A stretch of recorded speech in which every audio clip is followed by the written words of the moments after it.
कोजागिरी पौर्णिमा म्हणजे चंद्राची रात्र. जे लोक या दिवशी रात्री 12 पर्यंत जागरण, पूजा, सेवा करतात, आनंदाने रमतात, त्यांच्यावर लक्ष्मी माता प्रसन्न होते. पण लक्ष्मीच्या मोठ्या बहिणीस अक्काबाई म्हणतात. ही अक्काबाई कोजागिरी पौर्णिमेच्या दिवशी अनेक घरांवरून फिरते. कोण झोपले आहे, कोण जागते आहे हे ती पाहते. अनेक झोपलेल्या आळशी लोकांवर ती रागवते आणि त्यांच्यावर वाईट दिवस आणते. पण जे जागरण करतात त्यांना सुख, समाधान, संपत्ती लाभते. अवधूत चिंतन श्री गुरुदेव दत्त. श्री स्वामी समर्थ. शनिवारी कोजागिरी पौर्णिमा आहे आणि चंद्रग्रहण सुद्धा आहे. त्यामुळे मला खूप ताईंच्या कमेंट आलेल्या आहे की ताई चंद्रग्रहण पण आहे, कोजागिरी पौर्णिमा पण आहे, मग पूजा कधी करायची, सेवा कशी करायची, खूप खूप खूप प्रश्न आणि संख्या बऱ्याच ताईंच्या मनामध्ये आहे.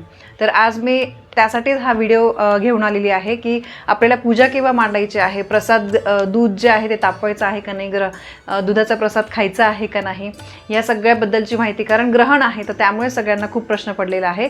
तर आज मी या व्हिडिओमध्ये तुम्हाला कोजागिरी पौर्णिमेची पूजा मांडणी कशी करायची आहे आणि चंद्रग्रहण असल्यामुळे जे पण काही शंका असतील त्यांचं निरसन करण्याचा प्रयत्न मी माझ्याकडून जास्तीत जास्त करेल. तर बघा, कोजागिरी पौर्णिमा म्हणजे ही चंद्राची रात्र असते. अश्विन शुद्ध पौर्णिमा म्हणजे आपण तिला कोजागिरी पौर्णिमा किंवा शरद पौर्णिमा असं म्हणतो. तर लोक या दिवशी सगळेजण 12 वाजेपर्यंत जागरण करतात, आनंदामध्ये रमतात आणि त्यांच्यावरच देव प्रसन्न होतात. कारण कोजागिरी पौर्णिमेच्या दिवशी जे देवदेवता आहे ते भूतलावर फिरत असतात. तर त्यामुळे जे जागरण करत असतील तर त्यांच्या घरीच देवी देवतांचा वास असतो आणि जे जागरण करत नाही, जे झोपून जातात, जे सेवा करत नाही, त्यांच्या इथे अलक्ष्मी वास करते, असा एक समज आहे. तर बघा, 28ला शनिवारी आपल्याला शनिवारची रात्र, ठीक आहे, कन्फ्युजन करू नका. 28ला शनिवारी पहाटे पौर्णिमा सुरू होते. तर त्यामुळे शनिवारी रात्री 12 वाजता आपल्याला ही जी पूजा मांडणी आहे 12 वाजेच्या आत करायची आहे. 28 ऑक्टोबरला शनिवारी आपल्याला 12 वाजेच्या आत पूजा मांडणी करून ठेवून 12 वाजता तुम्ही पूजा करायची आहे आणि 12 ते 12:39 या दरम्यान आपल्याला सेवा करायची आहे. या वेळेमध्ये आपल्याला भगवान इंद्र, माता लक्ष्मी, चंद्र आणि कुबेर यांची पूजा करायची असते. या सगळ्यांची एकत्र वर्षातून आपल्याला याच एका दिवशी सेवा करायची असते आणि हीच एकमेव संधी असते. तर त्यामुळे आपल्याला हा उत्सव अगदी मनापासून आणि आनंदाने साजरा करायचा आहे. कारण बघा, पौर्णिमा हा आधीच एक अतिशय महत्त्वाची तिथी असते आणि त्यातल्या त्यात कोजागिरी पौर्णिमा म्हणजे खूप महत्त्वाचा दिवस आहे. आणि बघा, ऑफिस वगैरे काहीही असेल तरी कोजागिरी पौर्णिमा ही रात्री साजरी करायची असते. तर त्यामुळे नक्की साजरी करा. आणि कोजागिरी पौर्णिमेला जी पण काही आपण सेवा करतो, पूजा मांडणी करतो, त्याचा आपल्याला खूप लाभ होतो. तर पूजा मांडणी कशी करायची आहे ते मी तुम्हाला सांगते. आणि ज्यांना मासिक धर्म असेल तर घरातल्या पुरुष मंडळींनी पूजा मांडणी केली तरी हरकत नाही आहे. सुतक असेल तर करता येणार नाही. आणि ही पूजा मांडणी स्त्री, पुरुष, मुलं, मुली कोणीही करू शकतं. सेवासुद्धा कोणीही करू शकतं. प्रत्येकाला वाटतं आपल्या घरामध्ये लक्ष्मी यावी, लक्ष्मीने चिरंतर वास करावा, लक्ष्मी आपल्या घरामध्ये स्थिर राहावी, तिच्यामध्ये वाढ व्हावी, असं आपल्याला नेहमी वाटत असतं. आणि जर का तुम्हाला हे वाटत असेल, तुमच्या घरची लक्ष्मी वाढत जावी, अखंड लक्ष्मी प्राप्तीसाठी तुम्हाला कोजागिरी पौर्णिमेच्या दिवशी सांगेल तशी पूजा करायची आहे, सेवा करायची आहे. चंद्रग्रहणाचं काय आहे, काय नाही, कसं पाळायचं ते मी सगळं तुम्हाला शेवटी सांगेल. आता सगळ्यात पहिले मी तुम्हाला पूजा मांडणी सांगते. सगळ्यात पहिले आपल्याला जिथे पूजा मांडणी करायची आहे ती जागा स्वच्छ करून घ्यायची आहे. तुम्ही एक पाट ठेवायचा आहे किंवा चौरंग आणि त्यावर शक्यतो पांढरे वस्त्र अंथरा. कोजागिरी पौर्णिमेला आपल्याला शक्यतो पांढरं वस्त्र जे आहे ते पाटावर अंथरायचं आहे. नसेलच तुमच्याकडे, तुम्ही लाल वस्त्र अंथरलं तरी चालेल. त्यानंतर आपल्याला पाटाभोवती छान असं रांगोळी काढायची. सगळ्यात पहिले आपण दिवा लावून घेऊया. कुठल्याही पूजेची सुरुवात आपण दिवा आणि अगरबत्ती लावून करतो. तर दिवा आणि अगरबत्ती आपल्याला लावून घ्यायची आहे. आता सगळ्यात पहिले बघा, आपल्याला या दिवशी चंद्र, इंद्र आणि कुबेर यांची पूजा करायची आहे. तर आता पूजा मांडणी करताना लक्ष्मीचं प्रतीक म्हणून आपल्याला एका जोड पानावर तुम्ही श्रीयंत्र ठेवू शकतात. तुमच्याकडे श्रीयंत्र असेल तर तुम्हाला श्रीयंत्र ठेवायचं आहे किंवा तुम्ही सुपारी स्वरूपात सुद्धा त्याची स्थापना करू शकतात.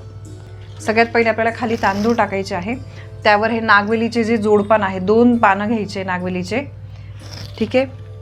थोडेसे तांदूळ टाका आणि तुमच्याकडे श्रीयंत्र नसेल तर तुम्ही सुपारी स्वरूपामध्ये इथे लक्ष्मी मातेची जी सुपारी स्वरूपात तुम्हाला स्थापना करायची आहे. आता माझ्याकडे श्रीयंत्र आहे तर त्यामुळे मी इथे सुपारी पण ठेवली आहे आणि श्रीयंत्र जे आहे ते पण ठेवते. त्यावर ही कमळगट्ट्याची माळ आहे. खाली मी थोडेसे तांदूळ टाकते आणि त्यावर आपल्याला श्रीयंत्र ठेवायचं आहे, स्थापित करायचं आहे, ठीक आहे. आता हे झालं लक्ष्मीची प्रतिमा. लक्ष्मीच्या स्वरूपामध्ये आपण सुपारी स्वरूपामध्ये लक्ष्मीची आपण स्थापना केलेली आहे. आता त्यानंतर आपल्याला परत विड्याच्या जोडपानावर कुबेराचं प्रतीक म्हणून तुम्ही एक तर कुबेर यंत्र ठेवा किंवा परत तुम्ही सुपारी स्वरूपामध्ये कुबेराची स्थापना करू शकता. आता इथे मी विड्याचे जोडपानं घेतले, 2 जोडपान घ्यायचे. त्यावर थोडेसे तांदूळ टाका. त्या तांदळांना आधीच मी हळद आणि अक्षता लावलेले आहे, हळद कुंकू. ठीक आहे. तर सुपारी स्वरूपात कुबेरांची आपल्याला स्थापना करायची आहे. माझ्याकडे कुबेर यंत्र आहे, तर मी कुबेर यंत्रसुद्धा या पूजेमध्ये ठेवते. तुमच्याकडे कुबेर यंत्र असेल तर नक्की ठेवा, श्रीयंत्र असेल तरी नक्की ठेवा.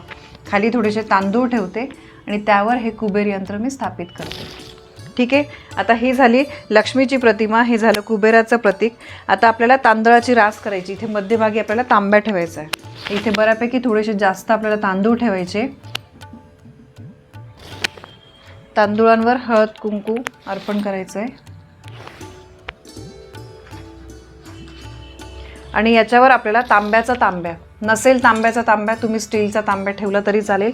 तर इथे बघा मी हळद आणि कुंकवाने स्वस्तिक काढलेलं आहे. ठीक आहे. आणि पाचवी बाजूला खालून वरच्या दिशेने हळद कुंकवाने तुम्हाला रेषा काढायचे. म्हणजे अशा पद्धतीने खालून वरच्या दिशेला 5 साईडला 1 2 3 4 आणि 5. ठीक आहे. यामध्ये मी बऱ्यापैकी जास्त असं पाणी भरलं आहे.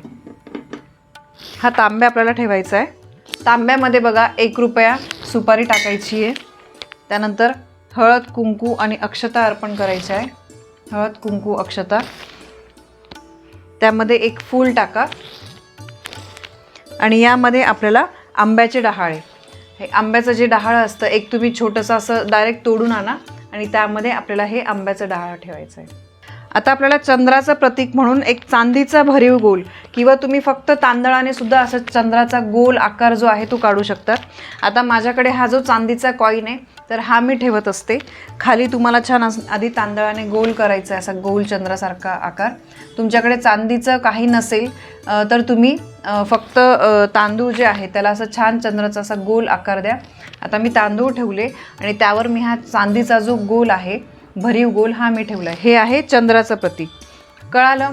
सगळ्यात मध्ये आपल्याला कलश ठेवायचा आहे. कलशावर आंब्याचे डहाळं, खाली तांदूळ ठेवायचं आहे. इथे लक्ष्मीचं प्रतीक आहे. श्रीयंत्र असेल तर इथे तुम्हाला श्रीयंत्र ठेवायचं आहे.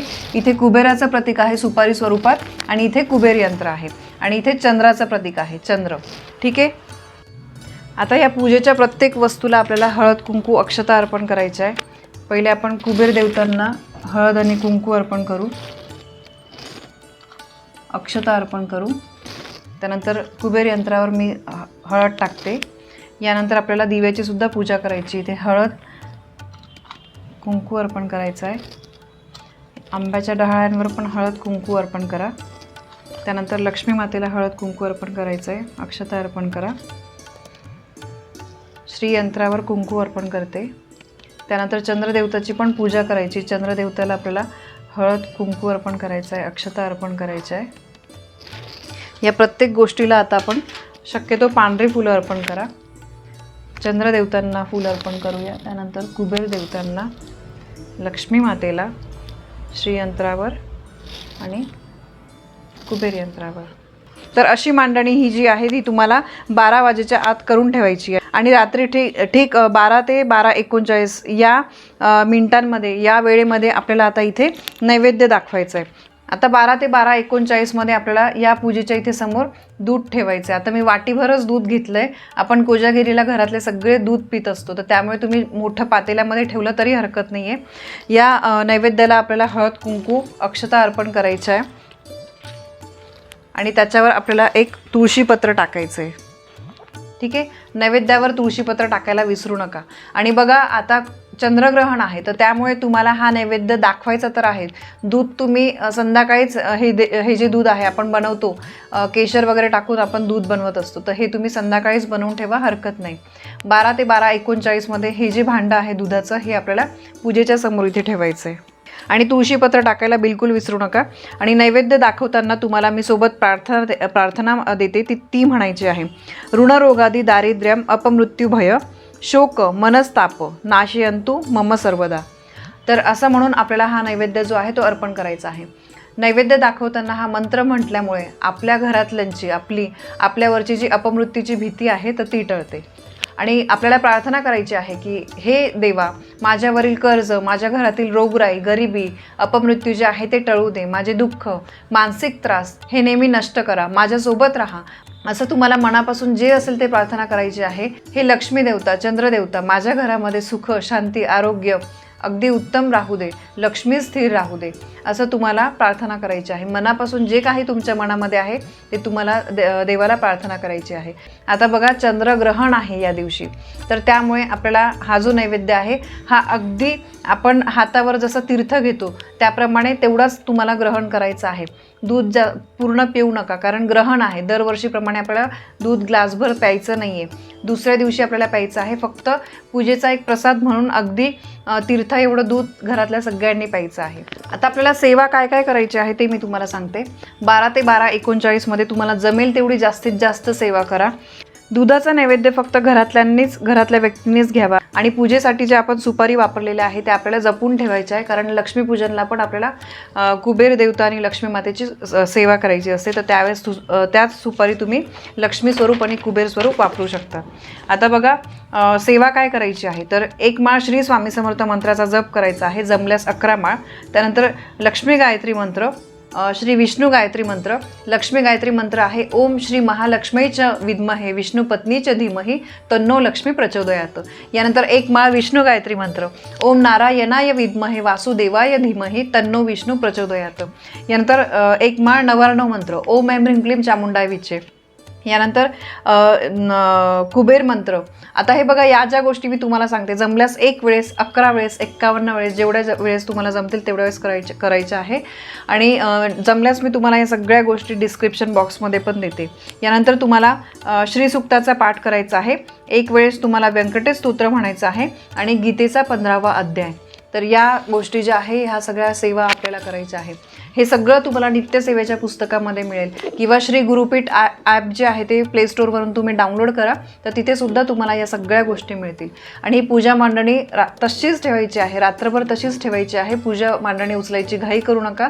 तर दुसऱ्या दिवशी आपल्याला रविवारी ही पूजा मांडणी जी आहे ती उचलायची आहे, म्हणजे उत्तर पूजा करायची आहे.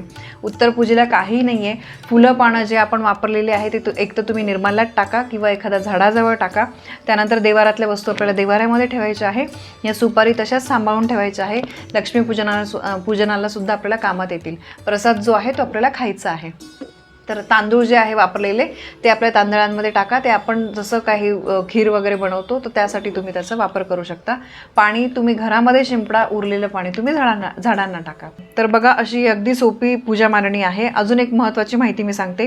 ही अतिशय महत्त्वाची लक्ष्मी प्राप्तीची सेवा आहे. लक्ष्मी म्हणजे श्री, शोभा. लक्ष्मी अनेक प्रकारची असते. वित्तलक्ष्मी, गुणलक्ष्मी, त्यानंतर लक्ष्मी, भावलक्ष्मी. सर्वच प्रकारची लक्ष्मी जागृत माणसाला मिळते. आळशी, प्रमादी आणि झोपाळू माणूस प्रत्यक्ष समोर आलेल्या लक्ष्मीलाही ओळखू शकत नाही. देवी महालक्ष्मी ही परम दयाळू आहे, कृपाळू आहे. ती हित करणारी आहे. पण देवीची मोठी बहीण मात्र संकट आणते, त्रास देते, कटकटी निर्माण करते, अशी कल्पना आहे. लक्ष्मीच्या मोठ्या बहिणीला अक्काबाई असं म्हणतात. तिची जर अवकृपा झाली तर लोक म्हणतात अक्काबाईचा फेरा आला. ही अक्काबाई पौर्णिमेच्या दिवशी अनेक झोपलेल्या आळशी लोकांवर ती रागवते. बघा, म्हणून आपल्याला जागरण करायचं आहे, कारण अक्काबाईने आपल्या घरामध्ये प्रवेश करू नये म्हणून जागरण करा. पण जे जागरण करतात त्यांना सुख, समाधान, संपत्ती लाभते असं म्हणतात. कोण जागतोय, कोण जागरती, यावरूनच कोजागिरी पौर्णिमेला कोजागिरी असं नाव पडलंय. तर याच पौर्णिमेच्या रात्री देवांचा राजा इंद्रही पृथ्वीवर फिरत असतो आणि पूजा कोण करत आहे किंवा कोण करत नाही हे तो पाहत असतो. वारंवार तो कोजागरता असं विचारतो. तर त्यामुळे याला कोजागिरी पौर्णिमा म्हणतात. आणि म्हणून कोजागिरी पौर्णिमेला जागरण करायचं असतं, सेवा करायची असते, की जेणेकरून देव ज्या फिरत असतात तर त्यांना आपण दिसू की आपण सेवा करतोय. तर म्हणून सगळ्या महिलांना मी विनंती करते की तुम्ही सेवा करा. आता यानंतर पुढची महत्त्वाची माहिती म्हणजे ताई, यावेळेस ग्रहण आहे. तर ग्रहणामुळे काय करायचं आहे, काय नाही, बरंचसं कन्फ्युजन आहे. तर आता मी माहिती सांगते, अतिशय महत्त्वाची माहिती आहे, तुम्ही नीट लक्षपूर्वक ऐका. दिनांक 28 तारखेला शनिवारी कोजागिरी पौर्णिमेच्या दिवशी मध्यरात्री खंडग्रास चंद्रग्रहण आहे. हे या वर्षातलं शेवटचं चंद्रग्रहण आहे. तर ग्रहण स्पर्श कालावधी काय आहे, रात्री 1:05 शनिवारी, म्हणजे शनिवारची रात्र म्हणजे 29 दिवस सुरू होतो. तर रात्री 1:05 ग्रहण स्पर्श आहे. ग्रहण मध्य रात्री 1:44 आहे. ग्रहण मोक्ष 2:03 आहे. ग्रहण पर्वकाल 1:18 आहे. पुण्यकाळ ग्रहण स्पर्शापासून ते ग्रहण मोक्षापर्यंत पुण्यकाळ आहे. ग्रहणाचा वेध हे ग्रहण रात्रीच्या तिसऱ्या प्रहरामध्ये असल्यामुळे 3 प्रहर आधी म्हणजे शनिवारी 28 ऑक्टोबर रोजी दुपारी 3:14 ग्रहणाचे वेध पाळावेत. बाल, वृद्ध, अशक्त, आजारी व्यक्ती आणि गर्भवती स्त्रियांनी शनिवारी संध्याकाळी 4:41 ग्रहणाचे वेध पाळावेत. वेदामध्ये भोजन करू नये. स्नान, जप, देवपूजा, श्राद्ध हे करता येतील. तसंच पाणी पिणे, झोपणे, त्यानंतर मलमूत्रोत्सर्ग म्हणजे वॉशरूमला वगैरे जाणे हे करता येईल. ग्रहण पर्व काळामध्ये म्हणजे 29 ऑक्टोबरला रात्री 1:05 ते 2:23 या काळामध्ये पाणी पिणे, झोपणे, त्यानंतर मलमूत्रोत्सर्ग ही कामे करू नयेत. म्हणजे रात्री जेव्हा ग्रहण काळ आहे रात्री, तर त्या काळामध्ये ही कामे करू नये. आता ग्रहण कृत्य बघा, ग्रहण स्पर्श होताच स्नान करावे. पर्वकालामध्ये देवपूजा, तर्पण, श्राद्ध, जप, होम, दान करावे. त्यानंतर ग्रहणाचे फळ कसे आहे बघा, मिथुन, कर्क, वृश्चिक आणि कुंभ या राशींना शुभ फळ आहे. सिंह, तूळ, धनु आणि मीन या राशींना मिश्र फळ आहे. आणि मेष, वृषभ, कन्या, मकर या राशींना अनिष्ट फळ आहे. ज्या राशींना अनिष्ट फळ आहे त्या राशीच्या व्यक्तींनी आणि गर्भवती महिलांनी ग्रहण पाहू नये. चंद्राचं दर्शन घेऊ नका या व्यक्तींनी. आता हे अतिशय महत्त्वाचं आहे की या वर्षी कोजागिरी पौर्णिमेला चंद्रग्रहण असल्यामुळे रात्री 1:05 ते 2:23 ग्रहणाचा पर्वकाळ आहे. तर त्यामुळे यावेळी लक्ष्मी आणि इंद्राचे पूजन करून दूध साखरेचा नैवेद्य दाखवता येईल. त्याच्यावर आपल्याला तुळशीचं पत्र ठेवायचं आहे. मात्र प्रसाद म्हणून केवळ एक पळीभर प्रसाद जो आहे, चमचाभर दूध आपल्याला प्राशन करायचं आहे आणि राहिलेलं दूध आपल्याला दुसऱ्या दिवशी घेता येईल. तर त्यावर पण तुळशीपत्र टाकूनच घ्यायचं आहे. तर अशी ही महत्त्वाची माहिती आहे. तर आता माझ्या मते तुम्हाला कळालं असेल की आपल्याला पूजा वगैरे जशी आपण रात्री 12 वाजता करतो तशीच करायची आहे. सेवा पण तशीच करायची आहे जसं आपण दरवर्षी रात्री करतो. फक्त आपण जे दुधाचा प्रसाद आहे तो अगदी चमचाभर आपल्याला घ्यायचा आहे तीर्थासारखा. बाकी ते दूध जे आहे ते आपण दुसऱ्या दिवशी पिऊ शकतो. कारण ग्रहण काळामध्ये आपण काही खात वगैरे नाही, बरेचसे नियम आहेत. तर त्यामुळे आणि गर्भवती स्त्रियांनी हे जे ग्रहण आहे हे बघायचं नाही आहे. गर्भवती स्त्रियांनी जे आपण ग्रहणामध्ये नियम पाळतो तर तेच सगळे पाळायचे आहे. तर अशी ही पूजा मांडणी तुम्ही करा. शनिवारी कोजागिरी पौर्णिमा आहे, अशा प्रकारे पूजा मांडणी करा आणि सगळ्यात महत्त्वाचं म्हणजे सेवा करा. तर ही अतिशय महत्त्वाची माहिती मला तुमच्यापर्यंत पोहोचवायची होती. माहिती आवडली असेल व्हिडिओला लाईक करा, शेअर करा, कमेंट करा. पुन्हा भेटूया अशा एका नवीन माहितीसोबत. तोपर्यंत श्री स्वामी समर्थ.